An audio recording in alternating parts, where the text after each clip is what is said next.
ماشاءاللہ سندھ کے علاقے میں سفر کرتے ہوئے ایک سہانی خوبصورت صبح. یہاں پہ کھجور کے درخت ہیں بہت زیادہ، اور آپ دیکھ سکتے ہیں کہ کتنے باغات ہیں یہ کھجوروں کے، اور کیسی صبح آ رہی ہے ماشاءاللہ. بادل دیکھیں کیسے خوبصورت لگ رہے ہیں، سورج نکلنے کا جو منظر ہے ایسا خوبصورت منظر نظر آ رہا ہے.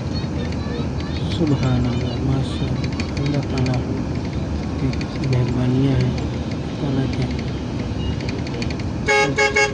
فضل و کرم ہے انسانوں کے لیے کہ انسانوں کو اللہ کریم نے یہ چیزیں عطا فرمائی. سورج، چاند، ستارے، ہر ایک چیز کو انسانوں کا خدمتگار بنایا.